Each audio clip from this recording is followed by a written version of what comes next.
Hi friends. അപ്പോൾ മീഷോയിൽ നിന്ന് ഞാൻ കുഞ്ഞിന് വേണ്ടിയിട്ട് ഒരു പ്രോഡക്റ്റ് ഓർഡർ ചെയ്തിട്ടുണ്ടായിരുന്നു. അപ്പോൾ അത് ഇന്ന് എൻ്റെ കയ്യിൽ കിട്ടി. വേറൊന്നുമല്ല, ഒരു ബേബി സിറ്റിംഗ് ബെഡാണ് ഞാൻ ഓർഡർ ചെയ്തിട്ടുണ്ടായിരുന്നത്. ഓൺലൈൻ പ്രോഡക്റ്റുകൾ എപ്പോഴും ഞാൻ മീഷോ ആപ്പിൽ നിന്നായിരിക്കും പർച്ചേസ് ചെയ്യുക. കാരണം നമുക്ക് അഫോർഡബിൾ പ്രൈസിന് കിട്ടും. പിന്നെ ഒരു പ്രോബ്ലം എന്താണെന്ന് വെച്ചാൽ കുറച്ച് ലേറ്റ് ആവും എന്നുള്ളത് മാത്രമേ ഉള്ളൂ. അപ്പോൾ ഈ ഒരു പ്രോഡക്റ്റ് എനിക്ക് കിട്ടിയത് 318 രൂപയ്ക്കാണ്. ഒരു ഡക്കിൻ്റെ ഷേപ്പിലൊക്കെ വന്നിട്ട് നമുക്ക് കുഞ്ഞുങ്ങളുടെ കാലൊക്കെ ഇതിൻ്റെ ഉള്ളിലേക്ക് ഇറക്കി വെച്ചിട്ട് കുഞ്ഞുങ്ങളെ സേഫാക്കി ഇരുത്താൻ പറ്റിയിട്ടുള്ള ഒരു സിറ്റിംഗ് ബെഡാണിത്. നമ്മുടെ ബേബീസ് ഇരുന്നൊക്കെ തുടങ്ങുമ്പോൾ നമുക്ക് വാങ്ങിക്കൊടുക്കാൻ പറ്റിയൊരു പ്രോഡക്റ്റ് ആയിട്ടാണ് എനിക്ക് തോന്നിയത്. അപ്പോൾ ഇതിൻ്റെ ഉള്ളിലേക്ക് ഒരുപാട് കോട്ടൺസ് ഫില്ല് ചെയ്ത് വെച്ചിട്ടുണ്ടായിരുന്നു. അപ്പോൾ ഞാൻ ആദ്യം വിചാരിച്ചത് കുറച്ച് കോട്ടൺസ് എടുത്ത് മാറ്റാമെന്നാണ്. പക്ഷേ ഐനോസിനെ ഒന്ന് ഇരുത്തി നോക്കിയപ്പോഴാണ് കാര്യം പിടികിട്ടിയത്. ശരിക്കും ഡക്ക് ഒന്ന് മൂവ് ചെയ്യുന്ന രീതിക്ക് ഒരു ഫീൽ കിട്ടുന്നതിന് വേണ്ടിയിട്ടായിരുന്നു അത്രയും കോട്ടൺസ് അവർ ഫില്ല് ചെയ്ത് വെച്ചിട്ടുണ്ടായിരുന്നത്.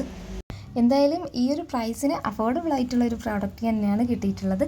അപ്പം ലിങ്ക് ഞാൻ ഡിസ്ക്രിപ്ഷനിൽ കൊടുത്തേക്കാം. ആർക്കെങ്കിലും വേണമെന്നുണ്ടെങ്കിൽ ഒന്ന് ചെക്ക് ചെയ്ത് നോക്കാം കേട്ടോ.